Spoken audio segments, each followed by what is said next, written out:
Hello, everyone, and welcome back to another episode of the Two Footed Tackle podcast. Ari Stamatakos is me, the host, the person that is speaking to you for 40 minutes about football. I hope everyone is well.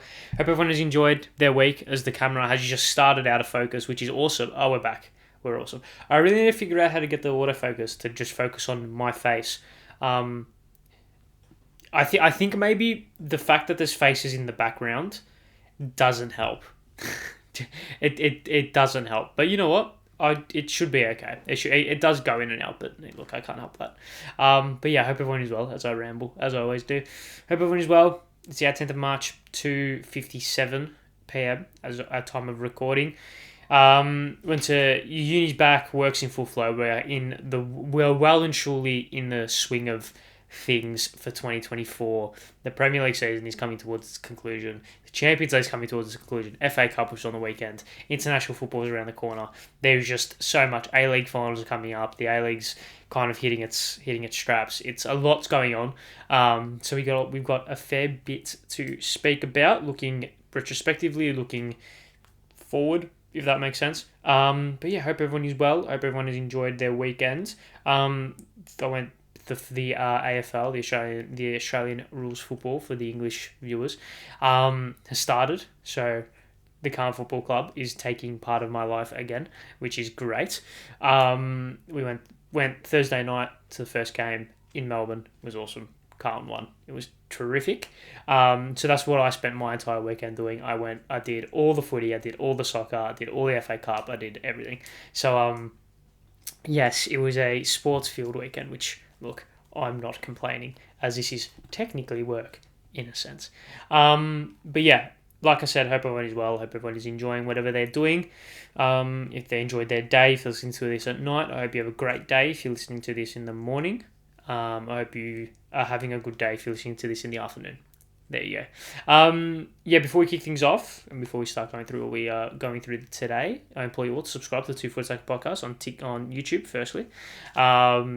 Subscribe, notification bell, share it, all that good stuff. And then, of course, all the socials, TikTok, Instagram, and Twitter, Two Footed Tackle podcast. And then, all the other audio platforms as well, Spotify, Google Podcast, Apple Podcast, Anchor. Give it a 5-star, a rating, thumbs up, follow, whatever it is, would mean more than the world. Before we kick things off, shirt check. It is a retro Spain kit. Hello. Once again, from the shop that I bought it in Perth. It's First Street, I'm pretty sure this shop is called. Go check them out on TikTok. They do great things. This is a Spain, I want to say 01, 02.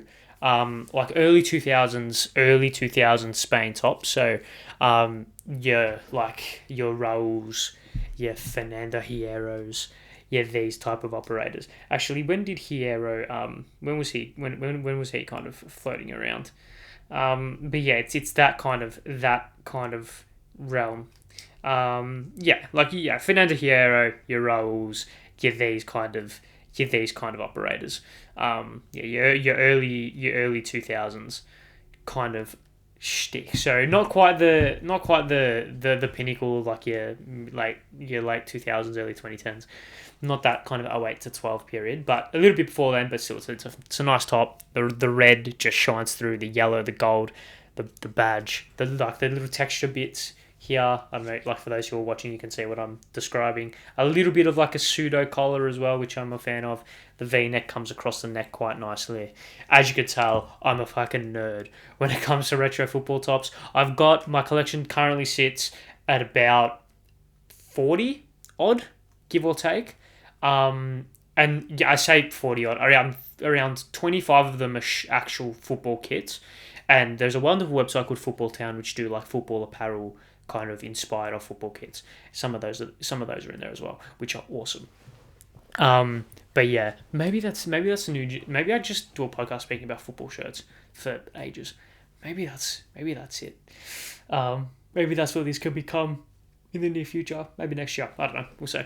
That's the kit of choice. I think. I don't know if I have any new kits. I don't think I have any new kits that I haven't worn, so it'll be recycled kits next week, I think, unless I buy one. Hmm. I don't know. It might. It's an addiction at this point. I'm digressing as always. Let's crack on and let's speak on. Let's actually touch on what we're going to touch on in this episode. The FA Cups. A lot of things happened. A lot of interesting things happened in the FA Cup. So we'll touch on all four of the quarterfinal games. Obviously the semi-final games as well. Obviously the draw's been announced. The Champions League draw has been announced as well. Touch very briefly on the Prem as well, just to kind of touch over the games that actually did happen.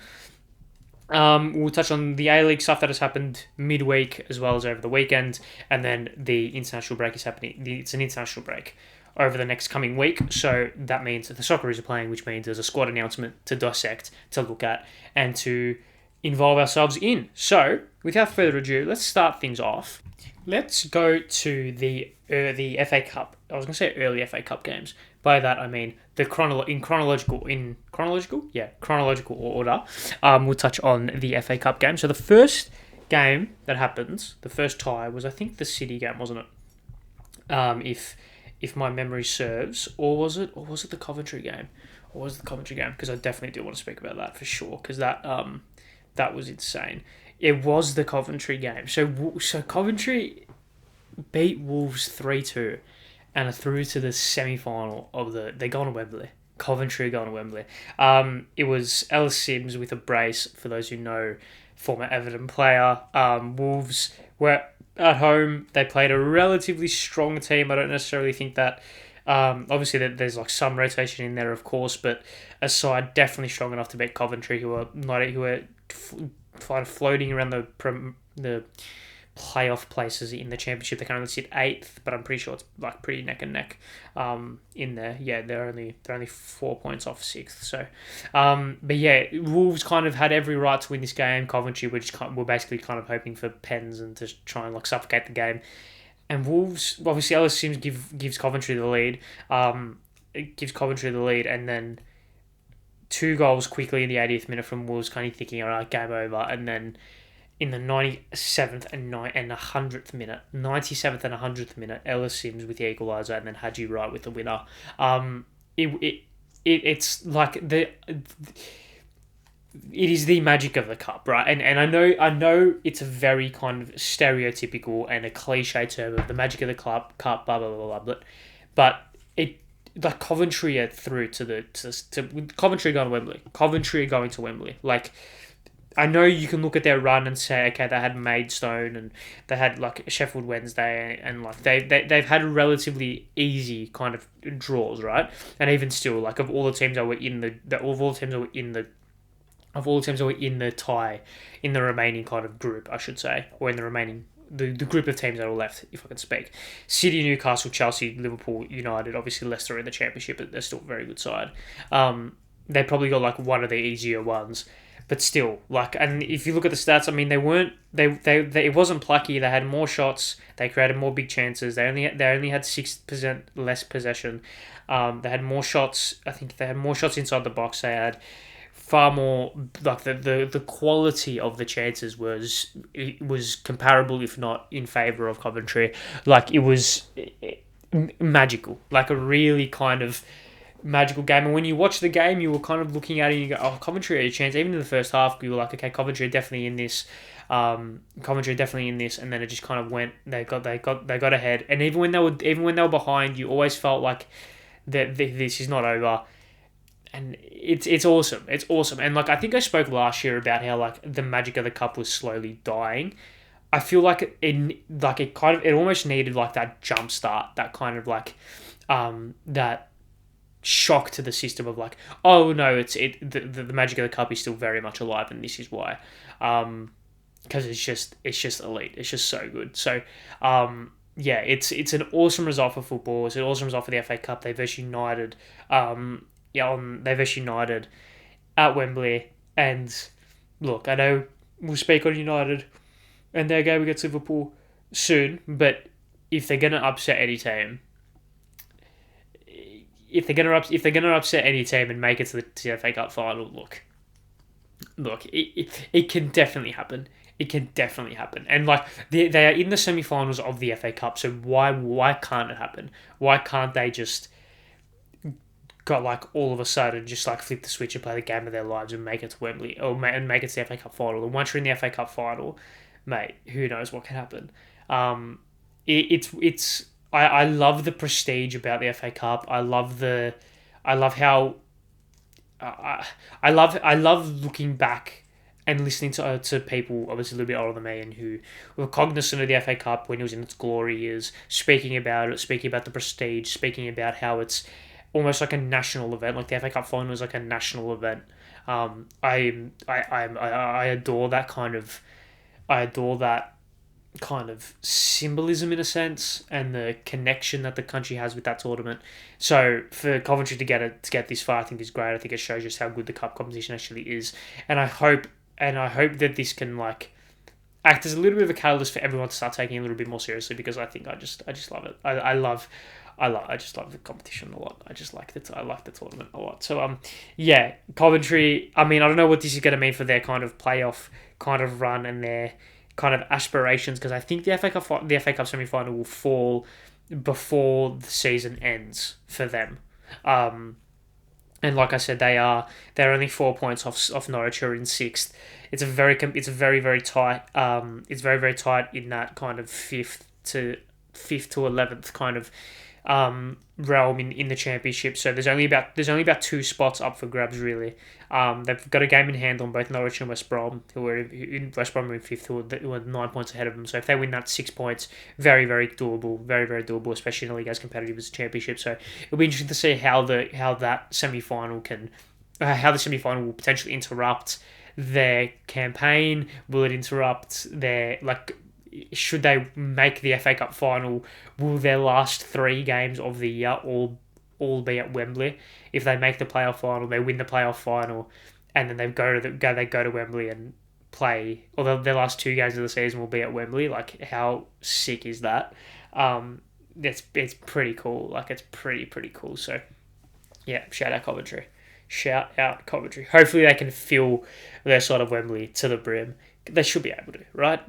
I think I don't have the grasp of how big of a moment this is for Coventry fans, as well as how massive the fan bases are. Because like it's only like 40,000 they have to fill, not even like 30, right? And Wembley's takes up 70. Wembley's 70,000. Cut that in half, 35. Take 10% off that, because of corporates and shit like that. So call it 30. They should be able to do that, right? Anyways, yeah, pretty cool regardless. So good on them. If we're moving on to the next game, City versus Newcastle, completely back down to reality. Manchester City 2-0, Bernardo Silva brace at home, easy as you like, really. Yeah, they just did what they had to do. Newcastle are having a relatively underwhelming season by their standards, by their lofty standards over the last 2 years. They currently sit 10th. They've only won 1 game. They've only won 2 games since Feb. They scraped through the last round of the FA Cup on penalties against Blackburn, if we all remember that. So, yeah, just City too good. Bernardo Silva with the brace. Everyone played relatively well. Not a lot to speak about from that regard. And City just have this uncanny ability to just do well in cup competitions. Obviously, their record in the League Cup over the last couple of years has been just absurd. They have won a couple of FA Cups, if I'm not mistaken, in recent times, under Pep. So obviously they did the treble last year. Who they beat in the FA Cup last year? What was the FA Cup? How can I not remember the FA Cup final from last year? That's appalling from me. That is appalling. Was it City United? And it was City United, wasn't it? And then Gundogan scored in the first minute. Is that what happened? I'm pretty sure that's what happened. Yeah, it was. See, I keep doubting myself. Oh, yeah, that's what happened. So they won the FA Cup last year. They beat United, which was great. Which is good, of course. So yeah, it'll be interesting to see if they can do it again this year. But once again, it'll be interesting to see how that semi interrupts their potential League and Champions League campaign. We'll touch on the Champions League as well a little bit later on, because it's all very competitive. It's all very neck and neck, and it's all kind of it's all very kind of congested. So I guess City's squad depth, Arsenal squad depth, and Liverpool's squad depth will be heavily, heavily tested. So I guess it's going to be good to kind of see that regardless, as I've just knocked the camera. Let me quickly fix that. So there we go. That's what you get when your camera's not really sturdy, because it needs to be charging 100% of the time. It's a whole kind of contraption and issue back there, but it's fine. Moving on, we'll touch on the Chelsea game is next. The Chelsea game's next. Beat Leicester 4-2. What a bizarre game. Raheem Sterling, Raheem Sterling, mate, that free kick, Sterling's free kick was fucking hilarious. It was so funny. That free kick, the penalty is not funny because it's just shit, and you should score that, right? That free kick is in a relatively hard position, so I'm not necessarily fuming at him that he didn't score, but that free kick that he took was hilarious. I don't think people can understand how objectively funny that free kick is. That is so funny. Anyways, went 2-0 up. Cole Palmer scores, and then Disasi with the funniest. Chelsea are just a funny football club. Everything about Chelsea right now is just hilarity. Everything about Chelsea right now is just hilarity, right? Because you got Sterling's missed penalty, which was one of the worst penalties anyone has ever taken ever, right? Then you've got Sterling's free kick in the second half, which was the worst free kick I think I've ever seen anyone take. It is hilarious. You've got Disasi's own goal, which in itself is one of the most hilarious own goals you'll ever see. Going 2-0 up and then going down 2-2 to scoring in the 91st minute, and then having Noni Madueke score one of the better goals you'll see this season to make it 4-2. Everything about Chelsea right now is fucked. We don't know what's going on. I don't even think Chelsea players know what's going on. And I think that's what makes supporting Chelsea the best and also worst thing in the world. And that's why I reckon we can win the FA Cup, because no one knows what we're going to... Not even we know what we're going to do. So how is the opposition going to know what we're going to do? It's just fucked. It's just insane. How we made that game... How we made a comfortable 2-0 lead at halftime be stressful as all hell. It's the Chelsea way. It's a Chelsea thing. I just can't be bothered. But I genuinely think we can win the FA Cup, just quietly, because it would be that it would be Chelsea. So two possible things can happen. Chelsea can win the FA Cup, or we can lose to Coventry in the final, because it's Chelsea. Because we just fuck things up in the most hilarious way possible. How we fucked up the League Cup like that. I don't even know. But yeah, Noni Madueke's goal was cracked. Cracked. Fucking unbelievable. It made me audibly gasp. It takes a lot for a goal. It takes a lot for a goal to make me audibly gasp. I literally went, oh my God, that is one of the best goals I've ever seen. That was fucked.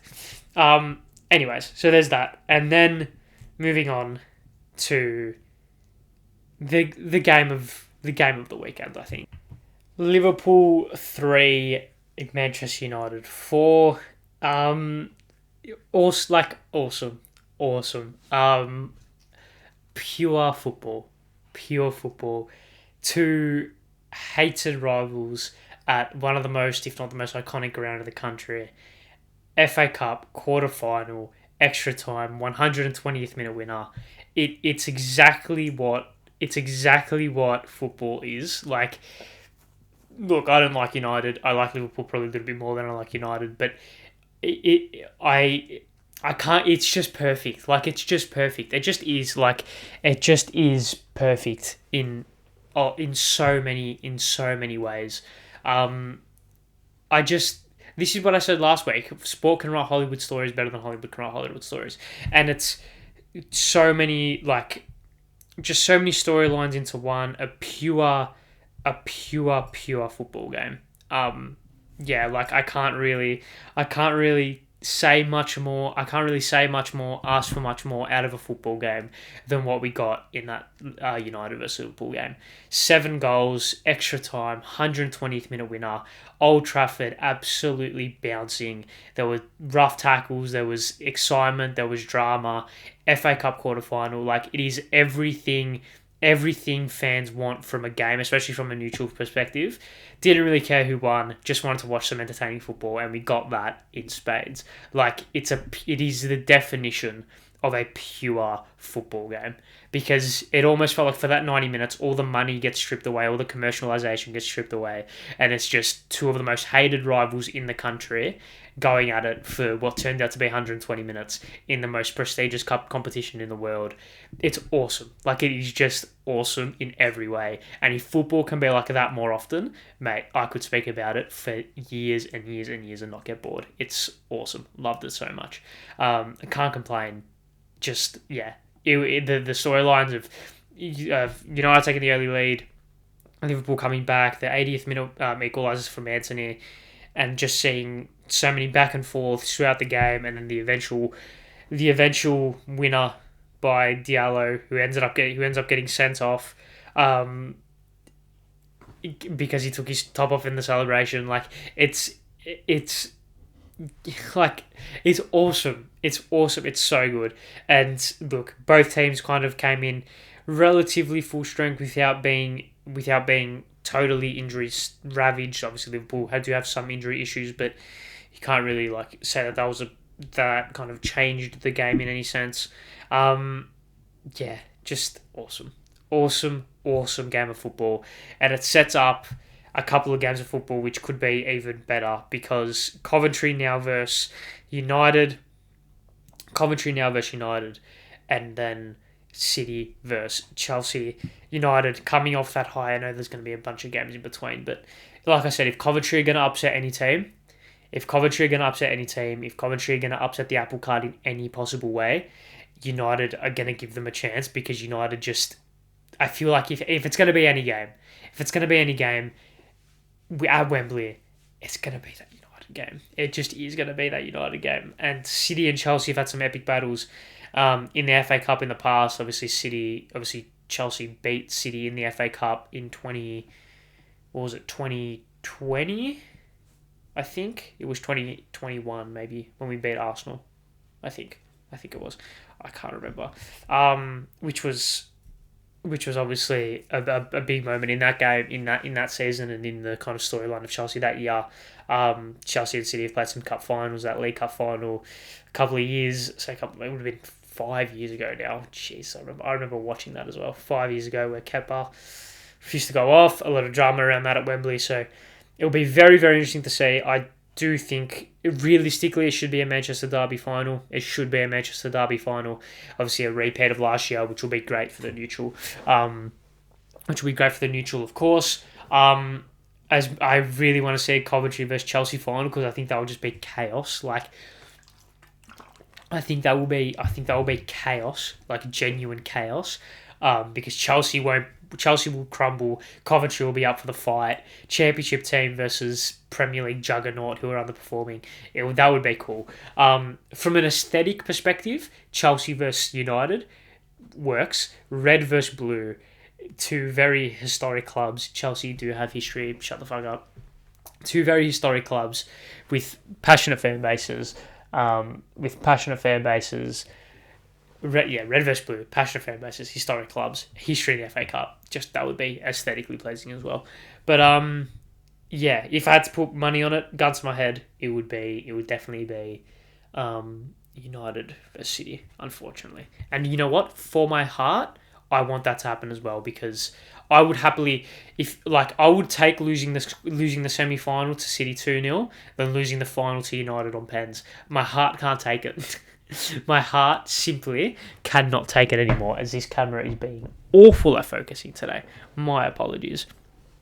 But anyway, I digress. What else do we have to cover? The Premier League. Things happened. Bournemouth beat Luton 4-3 in a pretty insane game that had a bunch of goals. Chelsea beat Newcastle earlier in the week, which was finally Mudryk has arrived, thank God. Fulham beat Tottenham 3-0, which is pretty surprising. Luton went to a draw with Fulham. West Ham went to a draw with Villa. Burnley beat Brentford. And then we're back next week. Well, no, we're not. We're back in 2 weeks after the international break with full kind of round of Premier League football. City versus Arsenal in what probably could be the Premier League decider for one of those teams if one of those teams loses. So, interesting. Now, I want to touch very, very briefly on the Champions League draw. We've got Arsenal versus Bayern Munich, Atletico versus Borussia Dortmund, Real Madrid versus Manchester City, and PSG versus Barcelona. This is as close to kind of peak Champions League that we can get and have gotten recently. For me, peak Champions League is like 2013, 2012, where you got Bayern stacked team, Real Madrid team was stacked. You had the stacked Bayern team with Robben and Ribéry and Gomez and these players. You had the stacked Real Madrid team we don't even need to mention whose names are in that. You had the stacked Barcelona team. Atletico were like on the rise, kind of maybe a little bit later, but like we were slowly kind of stepping up the table.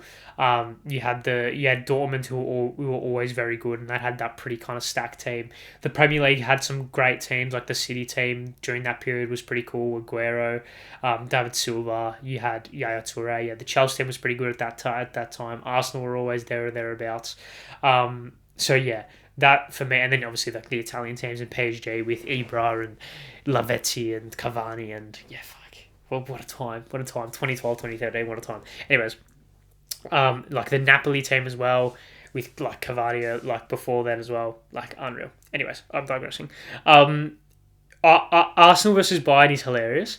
Arsenal versus Bayern Munich is actually hilarious because Arsenal should win that. Arsenal are a better team than Bayern Munich. Arsenal are a better team than Bayern Munich right now. Right, by I wouldn't say a comfortable distance, but they are a better team than Bayern Munich right now. But I can just see Bayern Munich rocking out to the Emirates in the first leg and just winning 3-0. And just there will always be, because obviously with those 2-5-1 results, was it a 4-5-1 result or was it 2-5-1 results? I can't remember. There will always be, Bayern Munich will always be better than Arsenal, I feel. Even though that kind of statement has no substance to it because Arsenal right now are a better team, comfortably are a better team. I just feel like there's always something about these two that when they verse, Bayern will always just have the edge. Will always just have the edge. But I don't know, it's going to be interesting regardless because Bayern are this Champions League team. Like, they just are always performing the Champions League, it seems like. Whereas Arsenal are a better team, but then again, they're a better team that underperformed and just scraped through against Porto on penalties. So, it will be very, very interesting. Atletico versus Borussia Dortmund, the hipsters fixture, as I like to call this one. The hipsters fixture. It'll be interesting. It'll be very interesting. Obviously, two teams play a completely different style of football.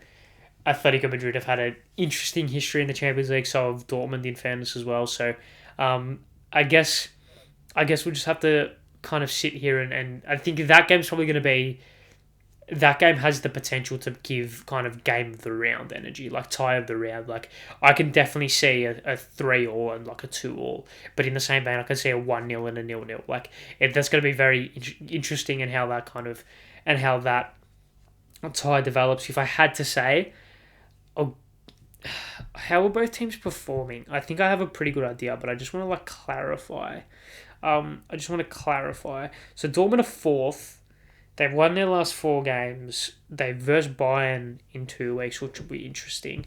They had a pretty kind of poor kind of middle of the road, like mid-period, kind of like just before, just like over the Christmas period, they were pretty poor, which kind of set them back. So they've been fine.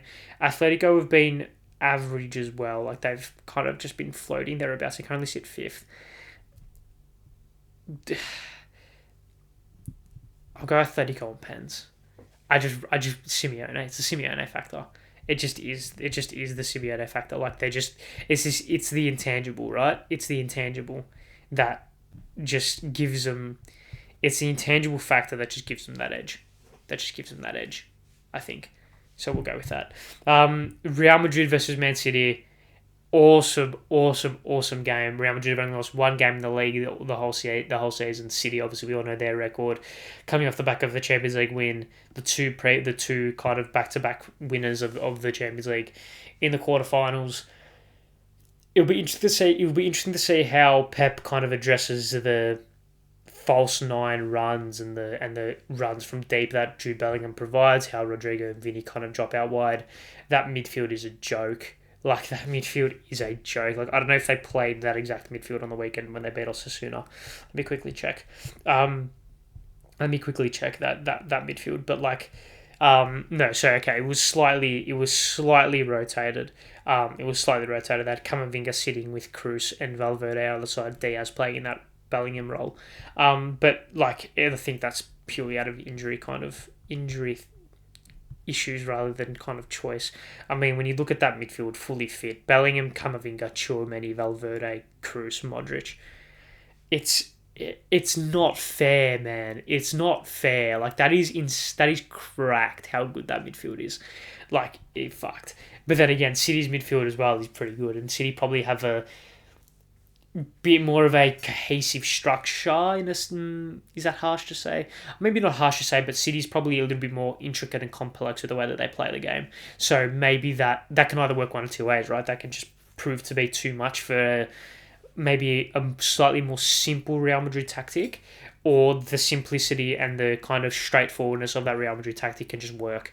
And I think it might. Like, I genuinely think it might. I can definitely see either side winning a tie. Like, I could see City winning at home and then Real Madrid winning at home. Who wins by more is the question. I think City probably have the capability of winning by more. I think when they get going, when Haaland gets going, De Bruyne, Bernardo, Foden, Doku, when they get going, it's a bit scary. I'll back City over two legs, unless Pep overthinks it. But I think that's been quashed. I think now that they've won it, it's been quashed. I'll go City. I'll back City. So I've got Bayern going through. I've got Atletico going through. I've got City going through, and the final game, PSG versus Barca. The history between those two teams as well, with Neymar and Messi, and even other players as well who have kind of come and gone, which is pretty interesting. This is going to be great. But PSG should win. PSG should win. Barca are lacking something. They're just lacking something. Maybe a little bit too young. Maybe, obviously, Xavi kind of will be leaving at the end of the season, I'm pretty sure. So that's obviously thrown a spanner in the works. But then again, it might kind of might galvanise them to kind of push through in the last kind of cup competition that they're in. Felix, Lewandowski, Rafinha was the front three that they started in the last game. Their squad is pretty young. Their squad is pretty young, right? They got a 17-year-old that started at left back. They got a 17-year-old that started at centre back as well. They got a couple of young players that came off the bench. Obviously, like, I just think PSG will just be too strong. They got too much firepower. They just have too much firepower, and they'll just be too strong, I think, in my opinion. So, yeah.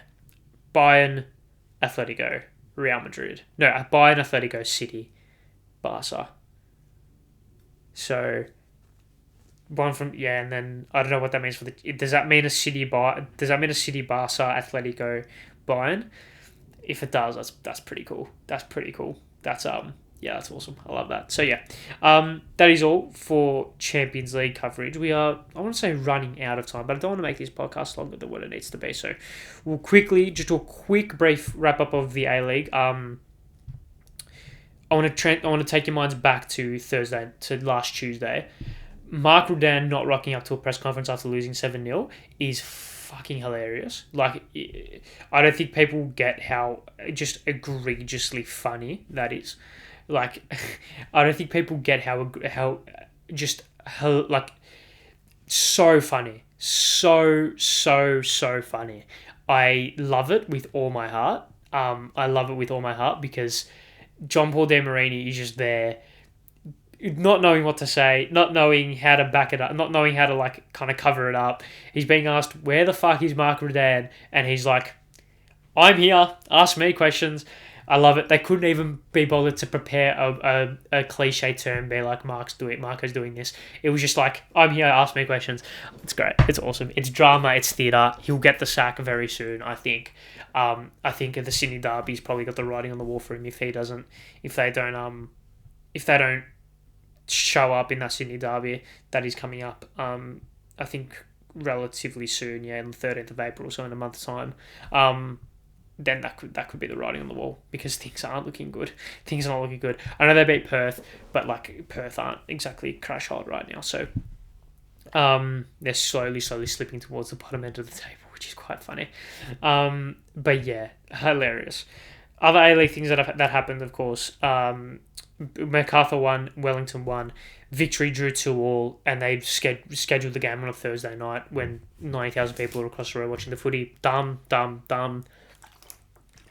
So dumb, but that's besides the point. Adelaide won. They needed that win. Jesus Christ, they needed that win. Ivanovic with the goal. I really like Ivanovic, actually. He came off the bench. And was good. He got the assist. He got an assist in the Victory game last week as well. I like Ivanovic. I think he can provide something. Irakunda played a good game as well, which is good to see, because he needs to. He's still raw, but yeah, he played well. Wellington won. Yeah, like I said. So there we go. Okay, let's touch on now the Socceroos squad, as my headphones are hurting my head a little bit. Let's touch on the Socceroos squad, because obviously we will be versing Lebanon in the we'll be versing Lebanon twice in the second round of qualification for the World Cup, Asian Cup, World Cup, definitely World Cup. Definitely the World Cup. I forgot it starts. It starts so soon after the World Cup ends, doesn't it?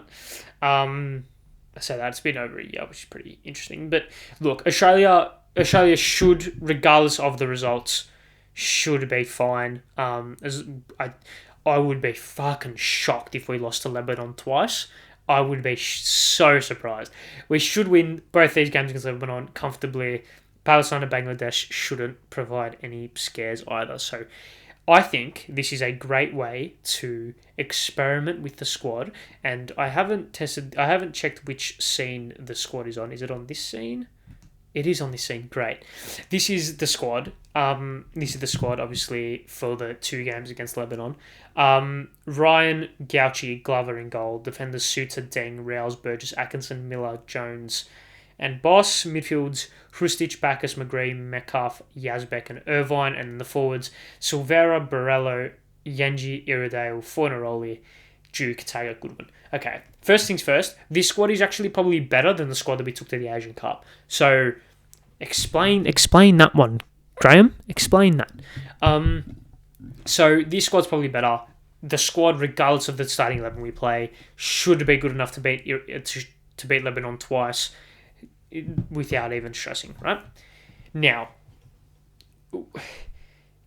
if we're looking at, firstly, the fact there's no Sakati boggles my mind. Robertson's injured, I know, but like Irakunda, Rakunda, and fucking none of these players. I'm not going to sit here and dwell, and not going to sit here and complain about the players that aren't in the squad, because we could be here all day. We could literally be here all day if we sit here and complain about the players that aren't in the squad. I'm just going to sit here and look at the squad and then analyse the squad. The squad's good. We play both games against Lebanon. Both are actually home games. Both are in Australia. If I'm not mistaken. So our first home game is at Comback Stadium, which will be an away game because of the massive Lebanese population that floods Western Sydney, of course, which will be a pretty cool spectacle regardless. And the away game is in Canberra. So I'm pretty sure. So technically 2 home games, technically 1 away, and technically 1 neutral, technically 1 home and technically 1 away, technically 2 neutral games, however you want to look at it. The squad that I would like to see, firstly, why is he taking some players? Like, why is Borello gone? He's horrendously out of form. Why is Fornaroli gone? Like, you don't need to take Fornaroli. You really don't. Like, you take him to the Asian Cup to help us win the Asian Cup.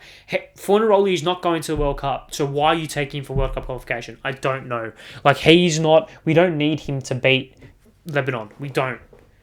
It fucking boggles my mind. Anyways, the team that I would play, keepers, take your pick. I'd love to see Gauchi get a run, but he'll probably go with Ryan. You play Geordie Boss at left back, and with Noah Ziss in that mix, you play Geordie Boss at left back and you leave him there, and you don't. What you do, Graham? What you do with Geordie Boss is you get your team sheets for the next 10 years, and just write Geordie Boss's name in permanent marker at left back and just leave it. I would like to see Rouse and Suter just to build up that connection again. And I'd like to see Atkinson at right back. Probably again, I don't think Kenneth Jones should start at all, ever again. Midfield 3, Hrustic is back playing, so I'd like to see him get involved. I think Irvine will probably start regardless. I think Bacchus was okay in the Asian Cup. I thought McGree was good. Metcalf was good. I think Metcalf definitely should start. So, gun to my head, if I had to say, I'd probably go with Irvine, McGree, Metcalf as the midfield 3. Actually, no, I take that back. I would go with Metcalf, Irvine, and Hrustic. No, I'd go Metcalf, Irvine, Hrustic. As that midfield 3, I'd play McGree off the left with Yengi up front and Silvera on the right. That's the team that I would play. Because it's Lebanon, Graham. It's Lebanon. I would just please show an ounce, if it's going to focus so I can actually say what I want to say. If Graham Arnold could show an ounce of creativity, show an ounce of tactical nous, show an ounce of managerial nous in his team selection, and just if Graham Arnold could just pick a squad that is slightly different to what he normally does. If Jordi Boss could play and actually play left back, that'd be terrific. If Riley McGree can play in his actual position, that'd be great. If Sammy Silvera can start a couple of games, that'd be great. If Kishini Yengi can start a couple of games up front, that would be great. We do not need our full strength team to beat Lebanon. So don't start Bruno, don't start Duke, don't start Goodwin, don't start these players who we need to beat good teams, because Lebanon aren't good. So experiment with the young players. This is the time where you do it, because it's not a friendly, so it doesn't mean anything. It is a game that has stakes to it, but it's against an opposition that we should beat. So give the young players a chance. Yengi needs to start, Silvera needs to start, McGree needs to start, Boss needs to start. The 4 absolute non-negotiables. And then I'd love to see Metcalf get a gig. Hrustic needs to be back involved in the squad after not playing for 16 months, it feels like. We need to start bringing in players that are different to what we saw at the Asian Cup, because the Asian Cup didn't work for a reason. It didn't work for a reason. Partly due to Arnold and him not being able to coach, but partly due because the players that we played probably weren't good enough.